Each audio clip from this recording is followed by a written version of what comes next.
Olá pessoal, sejam todos bem-vindos ao nosso 5º episódio do quadro Fala Comigo Doutor HCB. E hoje, em uma entrevista exclusiva com o médico neurocirurgião Dr. Luiz Fernando, vamos desbravar o mundo da neurocirurgia. Olá doutor, bem-vindo ao programa, é um prazer tê-lo aqui com a gente. Então doutor, vamos para a nossa primeira pergunta. Doutor, explica pra gente, e para quem não está muito familiarizado, o que faz um neurocirurgião? O neurocirurgião, ele é o profissional médico que trabalha com as patologias do sistema nervoso, tanto o sistema nervoso central quanto o sistema nervoso periférico, as patologias cirúrgicas. Então a gente trabalha com tumores, traumas, doenças degenerativas, doenças da coluna, doenças dos nervos periféricos. Então todas as patologias que demandam um tratamento cirúrgico são a seara de atuação do neurocirurgião. A gente trabalha nessa área. Doutor, e o que te motivou a escolher essa área, né, da neurocirurgia?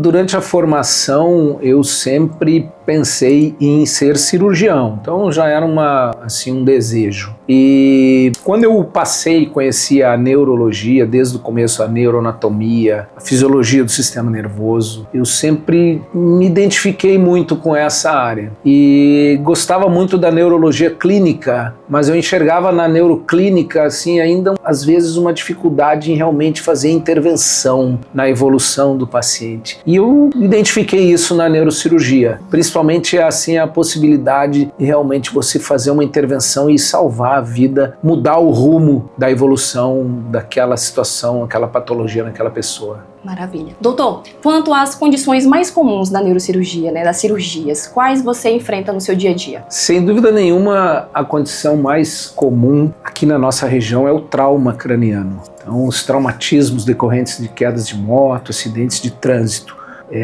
Seria a principal demanda. É muito comum também, a gente lida muito com o AVC, né, o acidente vascular cerebral, e menos frequentemente, mas na nossa realidade aqui é bem comum, a gente trabalha muito com tumores, os tumores cerebrais e as patologias degenerativas de coluna também. Então, de um modo geral, eu acho que realmente o mais comum é o trauma craniano. É o trauma, verdade. Doutor, uma outra pergunta. A neurocirurgia, ela é conhecida por ser uma área bastante complexa. Como você se prepara para uma cirurgia complexa, né, do cérebro e da coluna? Bom, a formação do neurocirurgião, ela demanda um tempo muito grande de aprendizado, né? A residência médica são 5 anos. Então você faz uma faculdade de medicina de 6 anos e depois a especialização em neurocirurgia são mais 5 anos de formação, praticamente outra faculdade de medicina. Um acesso direto, né, doutor? Com acesso direto, 5 anos.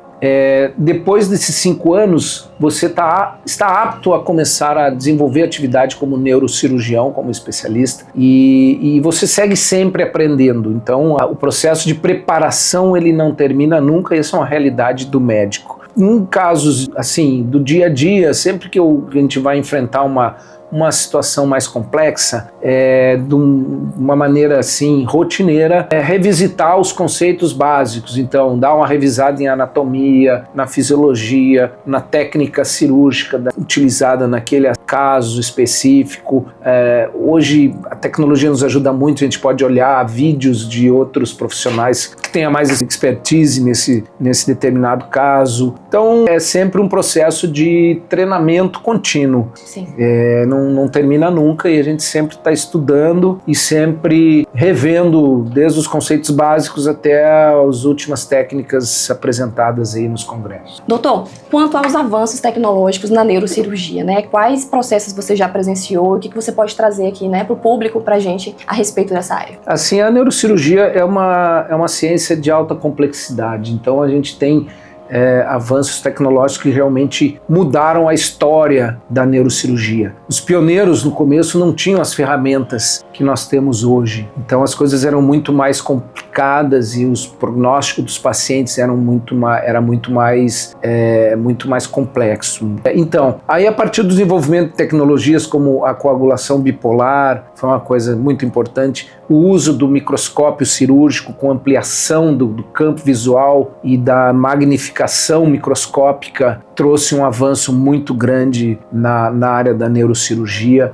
Mais recentemente, o desenvolvimento de equipamentos como neuronavegação, como aspirador ultrassônico para cirurgia de tumores, como ultrassom transcraniano, um transoperatório para verificar a circulação cerebral durante o procedimento, disponibilidade de salas cirúrgicas híbridas em que você tem uma sala cirúrgica acoplada a um centro de imagem com ressonância ou tomografia. Então, durante o procedimento cirúrgico, você faz um exame de imagem para verificar como é que está indo o andamento, se já removeu toda a lesão, um tumor, por exemplo. Então, uma ressonância magnética intraoperatória. São todos avanços tecnológicos que, sem dúvida nenhuma, acrescentaram muito mais segurança e resolutilidade da neurocirurgia. Tornando os procedimentos mais seguros, os resultados dos pacientes com patologias complexas saindo de uma cirurgia prolongada, sem sequelas nenhuma, com recuperação rápida. Então, sem dúvida nenhuma, assim, os avanços tecnológicos são muito grandes, muito rápidos. A impressão que eu tenho é que cada vez as coisas acontecem mais rápido e a gente tem que se esforçar muito para se manter atualizado. Sim. E sempre que possível utilizar essas ferramentas dentro do procedimento. Então conta pra gente alguma experiência que você já tenha vivido, né, de um caso bem desafiador na sua profissão. Acho que praticamente hoje, ao longo desses 30 anos que eu mexo com neurocirurgia, já tive inúmeros casos desafiadores e muitos pacientes, muitos casos que ficam gravados na nossa memória e gravados na alma. Eu recordo especificamente do caso de uma menina, era uma criança que quando chegou para nós aqui, ela tinha 14 anos e ela veio encaminhada do município vizinho, um quadro grave assim de dificuldade para engolir alimentos, perda de força motora e quando nós investigamos essa criança, a gente descobriu uma grande lesão, uma lesão circulatória, chamado de um aneurisma cerebral, era um aneurisma gigante, localizado numa região da circulação muito difícil de se chegar cirurgicamente, e essa criança ela estava evoluindo rapidamente com uma piora neurológica e ela rapidamente evoluía ao óbito se não houvesse uma intervenção. Esse caso, então, pela complexidade dele, exigiu que a gente formasse uma equipe para poder encarar essa situação, né? E eu sempre explico para os pacientes, às vezes, quando tem uma situação dessas, eu digo assim, olha, eles me perguntam como é que vai ser isso, é muito arriscado. Eu digo, olha, nós vamos subir o morro para pegar o chefe dos traficantes, tá? Então essa é uma situação que nós vamos enfrentar um inimigo poderoso e a gente precisa então estar com uma equipe formada, os melhores membros da nossa polícia junto, né? Porque a gente vai lidar com uma coisa complicada. Então nesse caso eu tive a felicidade de contar com o auxílio de um colega, né? Um cirurgião, um neurocirurgião, que foi meu colega de residência e que hoje trabalha no Rio Grande do Sul. Ele é neurocirurgião de base de crânio, que é uma parte bem complexa da neurocirurgia. E quando eu conversando com ele um dia, falando do caso dessa criança, ele me falou assim, não, mas isso aí tem que operar, Luiz. E eu digo, olha, eu não tenho como fazer isso aqui sozinho, só se tu vir aqui fazer comigo, né? Tu vem operar comigo? Eu digo, não tem problema, eu vou aí operar contigo. Maravilha. E assim a gente montou toda uma estrutura. Esse caso foi atendido no sistema público, né, dentro do Hospital do Oeste, e daí nós montamos toda uma estrutura e o colega se dispôs a vir do Rio Grande do Sul para operar, ele não cobrou nem honorários para vir, então veio no desprendimento mesmo. Nós começamos essa cirurgia numa terça-feira às 7h30 da manhã e terminamos numa quarta-feira às 5 horas da tarde. Então foi uma cirurgia de 17 horas. Claro que nesse intervalo nós interrompemos na terça-noite, recomeçamos na quarta de manhã e terminamos na quarta de tarde. Em um procedimento extremamente complexo, tivemos sucesso, conseguimos abordar a lesão da criança.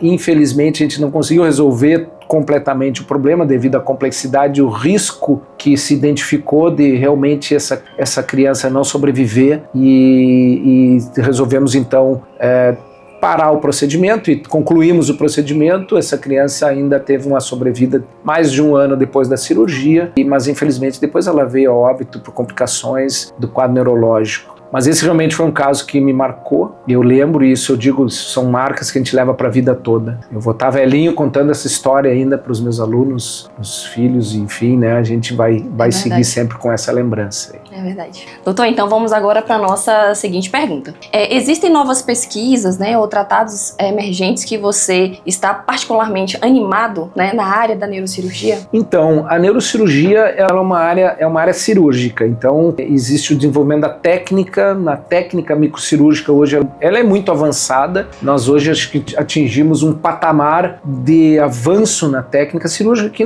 acho que não tem muito mais o que acrescentar. Os grandes avanços que a gente tem na neurocirurgia são as terapias adjuvantes, digamos assim, aquelas que nos ajudam no tratamento das patologias neurocirúrgicas, principalmente tumores cerebrais. Eu vejo com muito bom assim o desenvolvimento de técnicas de tratamento baseado em genética, biologia molecular dos tumores. Nós temos um grande avanço nas técnicas endovasculares, são tratamentos para doenças circulatórias que substituem o procedimento cirúrgico aberto. Isso é uma área que está avançando muito e realmente eu acredito que o caminho da neurocirurgia vai ser, principalmente a neurocirurgia vascular, vai ser para esse tipo de tratamento. Acho que futuramente a gente não vai mais operar a cabeça para resolver um problema como um aneurisma cerebral. Acho que vai ser tudo tratado por endovascular, esse tratamento bem menos invasivo. Então acho que é por aí, eu vejo com muita esperança de que essas terapias venham a mudar a história natural de doenças como tumores cerebrais malignos,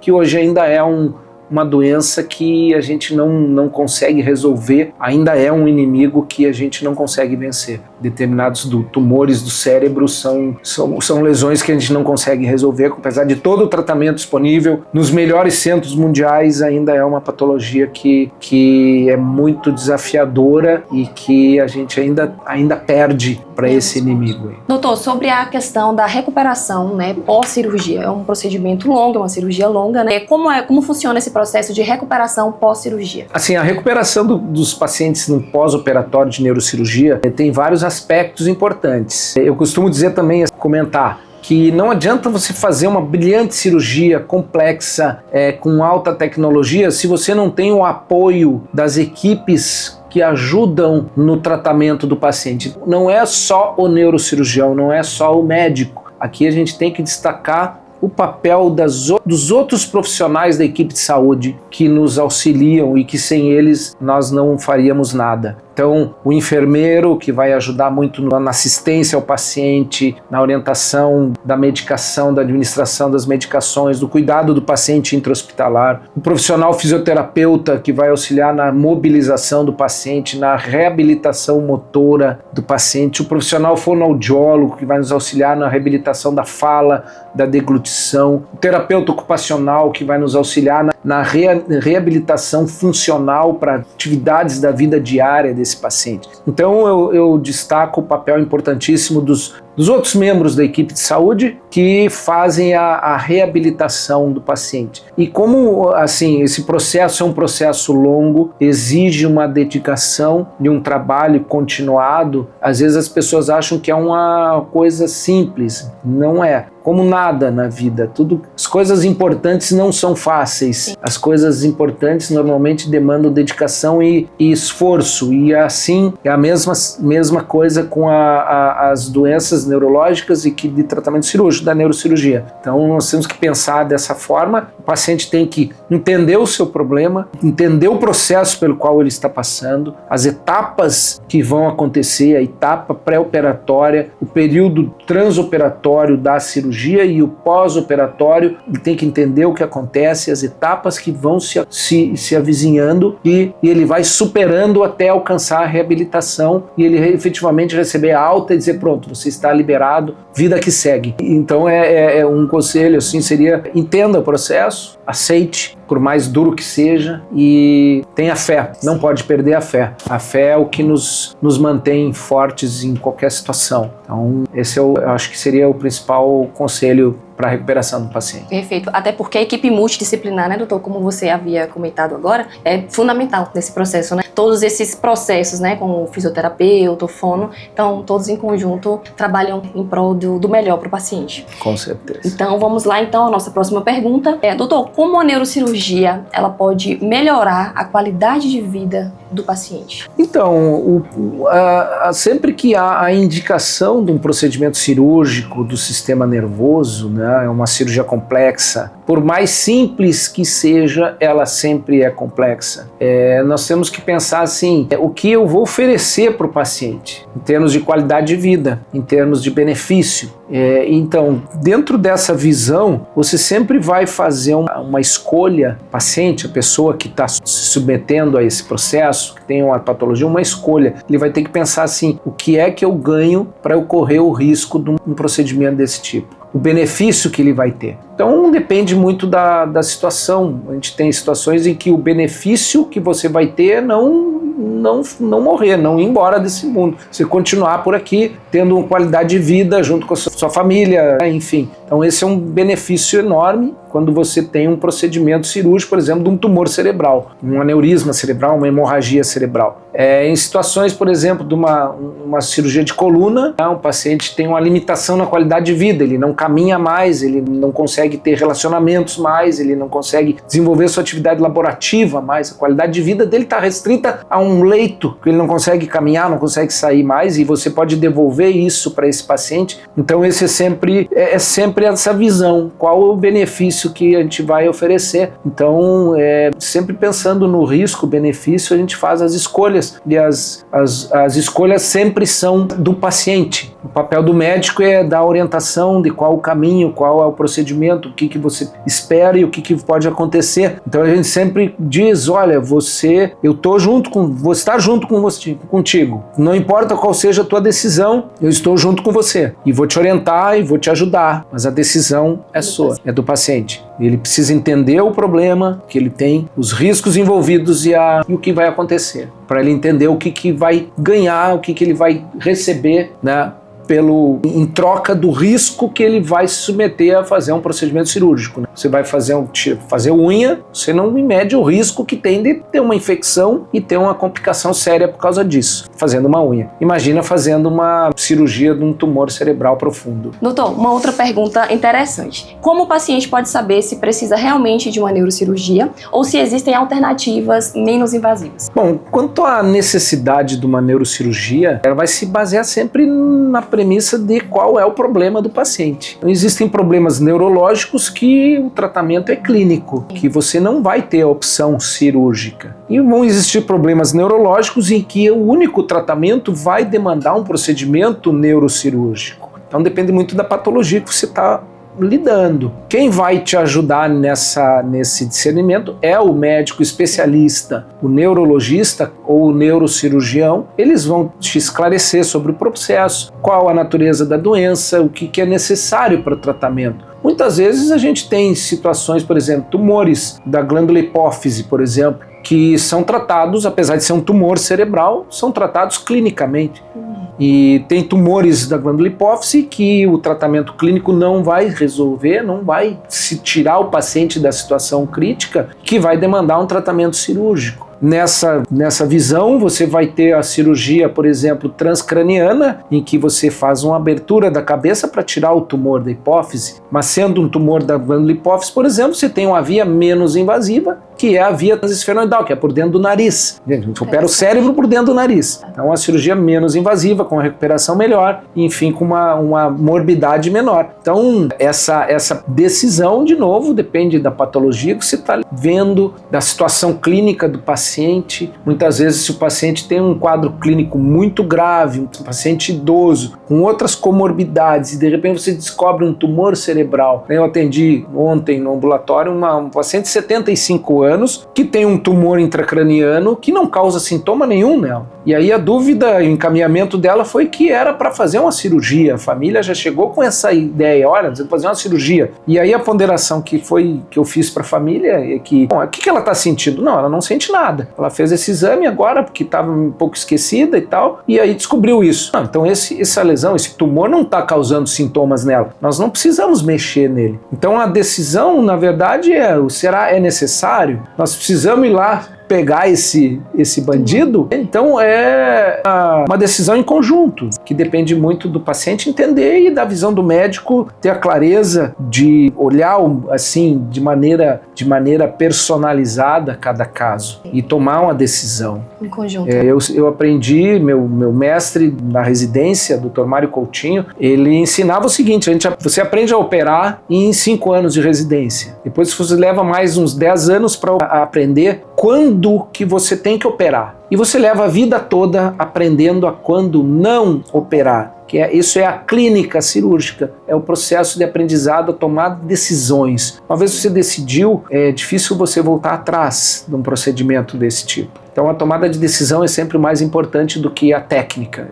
Na minha cabeça eu vejo dessa forma. Perfeito. Sobre agora cirurgias minimamente invasivas. A neurocirurgia minimamente invasiva é uma das áreas que mais tem beneficiado, né, os pacientes com tumores cerebrais. Quais as técnicas são utilizadas assim atualmente referente a esses tumores? Sem dúvida nenhuma, a técnica consagrada, desenvolvida há mais de 50 anos, isso surgiu e vem sendo desenvolvido, é a técnica microcirúrgica. Então, exige um treinamento específico para você trabalhar sob visão microscópica. Então você operar usando um microscópio cirúrgico. Essa é a técnica difundida no mundo inteiro, é o padrão ouro para tratamento cirúrgico de lesões intracranianas. Com o surgimento, talvez tenha uns 10 anos, da endoscopia, o desenvolvimento da endoscopia, da neuroendoscopia, tem havido cada vez mais intervenções menos invasivas usando a técnica da endoscopia. Ela não substitui completamente a técnica microcirúrgica, mas é sem dúvida nenhuma um avanço tecnológico e algumas situações vai ser uma opção terapêutica. E como eu falei também na outra pergunta, né, a técnica endovascular para doenças circulatórias, né, os aneurismas, malformações arteriovenosas, ela realmente tem se desenvolvido muito, é uma técnica minimamente invasiva. Uma cirurgia de aneurisma é sempre muito complexa e a técnica endovascular, ela também é complexa, mas é bem menos agressiva, não precisa abrir um crânio para fazer um tratamento. Então, sem dúvida nenhuma, isso é um avanço tecnológico que vai já revolucionar, né? E que traz muita vantagem, acredito que futuramente vai substituir o procedimento aberto, né? Isso ainda é uma discussão entre neurocirurgiões e endovasculares. A gente tem uma dicotomia, né? Cada um defende o seu ponto de vista, os prós, os contras, mas inexoravelmente a tecnologia vai avançar cada vez mais e eu acredito que o caminho vai ser por aí. Doutor, então eu trouxe aqui uma pergunta bem interessante para o senhor. Em uma entrevista na TV Cultura, em 2023, o médico neurocirurgião José Lotfi Neto afirma que o coração responde aos estímulos do cérebro. Há 100 anos acreditava-se que as emoções estavam no coração. Mas e aí, doutor? Os sentimentos, é cérebro ou coração? Essa é uma questão interessante e para entender, assim, a gente tem que voltar na história da humanidade. Então, muito antes do nascimento de Jesus Cristo, na época de Hipócrates, na Grécia, naquela época se acreditava que a vida vinha do coração, que o sangue era um fluido que ajudava a resfriar o corpo e que o que tinha dentro da cabeça era uma espécie de um radiador, que era ali que esfriava o sangue. Então essa era a ideia deles. Depois, no desenvolvimento, já veio a ideia de que não, que a vida está no cérebro, no órgão que estava dentro da cabeça e não no coração. Quando passou a se entender que a vida estava no cérebro, começou a se entender o papel desempenhado pelo sistema nervoso na manutenção da vida e do pensamento. Então, a partir daí, as pessoas então começaram a desenvolver essa visão e se entendeu então que realmente o órgão da vida é o nosso cérebro. Tanto é que hoje, perante a medicina, a sociedade, as leis, a gente considera que quando um paciente está com o cérebro paralisado, lesionado irreversivelmente, esse paciente, tecnicamente, ele está morto.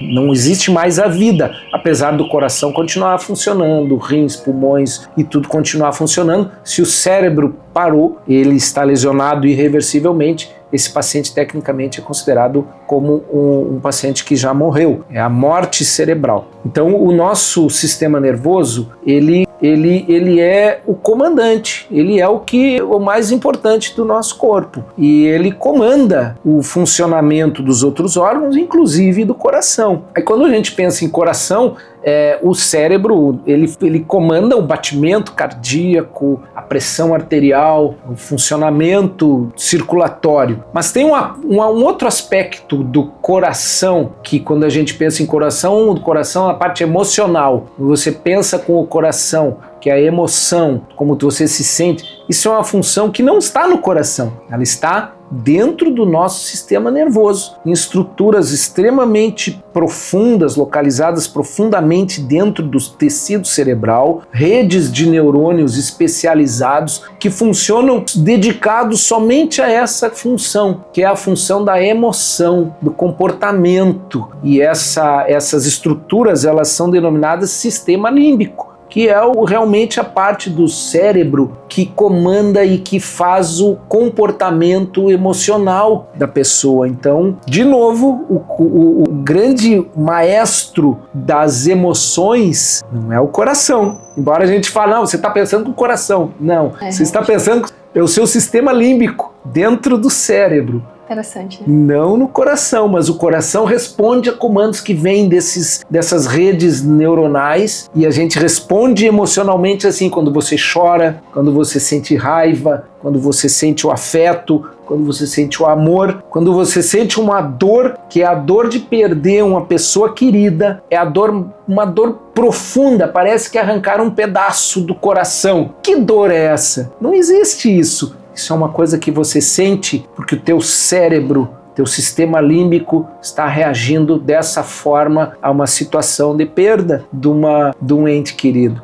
Então, vem daí. A emoção, ela vem do sistema límbico, que é uma parte do nosso sistema nervoso. Então, para quem nesse momento, deseja seguir a carreira de neurocirurgia, quais conselhos você daria para essas pessoas? Eu acho que não só a carreira da neurocirurgia, eu acho que seria um conselho para quem quer fazer medicina ou pensa em medicina. E eu vou usar as palavras aqui de um médico, um dos maiores médicos do século XX, um cara chamado Sir William Osler. O que ele dizia? Ele dizia que medicina não é comércio. O médico, ele é um sujeito que ele vai ter que ter a mente munida de muita sabedoria e lucidez, as mãos com muita experiência e o coração permanentemente aberto para o bem. Então, quem pensa em medicina, primeira coisa, você pensa nessas premissas e você se identifica com isso. Se você pensar em alguma desses requisitos, você não se identifica, você deve procurar outra profissão. Mas se você se identifica com esses conceitos de William Osler, você escolheu a profissão correta, é a medicina. E para finalizar, então, você vê o futuro da neurocirurgia e quais são as expectativas para a evolução dessa especialidade? Eu vejo o futuro da neurocirurgia caminhando muito para o desenvolvimento da endovascular, na cirurgia vascular, então métodos não invasivos para resolver doenças complexas. Eu vejo o desenvolvimento da terapêutica molecular para tratar doenças como tumores cerebrais, então terapias genéticas moleculares. Eu acho que futuramente talvez a gente vai ter métodos de tratamento que não precisaria mais operar um paciente com um tumor. Mas eu vejo também que nós vamos ainda, durante muito tempo, principalmente no nosso país, pelas nossas condições socioculturais, enfrentar o flagelo do trauma. A neurocirurgia lida muito com trauma craniano, trauma raquimedular, que são as fraturas de coluna, e eu acho que isso no nosso país ainda vai ser uma realidade por muitos e muitos anos. Então, o refinamento do tratamento pós-operatório, das técnicas de tratamento neurointensivas, de poder oferecer uma recuperação maior, de melhor qualidade de vida para pacientes com traumas cranianos graves, sem dúvida eu acho que futuramente a neurocirurgia vai caminhar para isso aí. Na cirurgia de coluna, cada vez mais o desenvolvimento de materiais menos agressivos ao organismo, técnicas cirúrgicas menos agressivas vão propiciar um tratamento de doenças da coluna vertebral de uma forma também menos agressiva, né? Eu acho que então a minha visão da neurocirurgia ainda é continuar sendo uma especialidade médica que exige formação, então não é possível você pensar em ser um neurocirurgião sem dedicar pelo menos mais 5 anos da tua vida a uma formação adequada. Não existe pós-graduação ou curso ou qualquer coisa fora de uma residência médica formalizada para a formação do neurocirurgião efetivamente de qualidade e que ofereça um profissional de segurança, com segurança, né? Aquilo que eu falei no começo, né? Mãos com habilidade e experiência exigem tempo de formação, então eu vejo ainda a neurocirurgia sendo uma especialidade dentro dessa transformação que a gente está vendo hoje na formação médica, cada vez mais precária e cada vez menos se buscar a formação do especialista efetivamente. A neurocirurgia ela vai permanecer como sendo uma das especialidades em que não vai ter como fugir disso, você tem que se dedicar e vai continuar sendo uma especialidade que poucos se dedicam, então de certa forma ainda há um certo mercado de trabalho para neurocirurgia, bons profissionais sempre vão ter bons lugares para trabalhar e eu acho que é por aí, eu acho que a neurocirurgia ainda vai permanecer como assim uma especialidade médica vista como um diferencial. Eu costumo dizer brincando que a neurocirurgia, a cirurgia cardiovascular, enfim, a gente está no topo da cadeia alimentar, né? Por quê? Porque quando chega para nós é porque a situação realmente está além do alcance da grande maioria Sim. dos outros colegas que talvez já tenham visto aquele caso. Eu acho que é por aí. Ok, doutor, muito obrigada então pela sua participação, foi um prazer tê-lo aqui conosco. Então, pessoal, é isso. Obrigada, doutor, pela sua participação e obrigada a você que está aí nos assistindo. Então, compartilha, comente, se inscreva no nosso canal do YouTube, assine o sininho para poder estar por dentro de todas as novidades, ok? Até e muito obrigada.